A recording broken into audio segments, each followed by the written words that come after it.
কি অপরাধ ছিল এই হিন্দু বোনটির, যার বয়স মাত্র 12 বছর, তাকে করেছো অন্তঃসত্ত্বা। ভিডিওটি সম্পূর্ণ দেখবেন এবং শেয়ার করে দিবেন যেন এই ধরনের ঘটনা আর না ঘটে।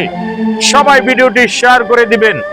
12 বছরের এই হিন্দু মেয়েটি গেছিল পূজার অনুষ্ঠানে পূজার দেখতে। সেখানে জাহিদুল নামে একটি মুসলিম ছেলে সেই মেয়েটিকে দেয় প্রস্তাব। প্রেমের প্রস্তাবে জড়িয়ে সেই 12 বছর মেয়েটির সাথে যৌন সঙ্গমে আসক্ত হয়। সেই মেয়েটি হয় অন্তঃসত্ত্বা। মেয়েটি পড়েছে এখন অসহায় হয়ে, বিপদে ধারে ধারে ঘুরছে।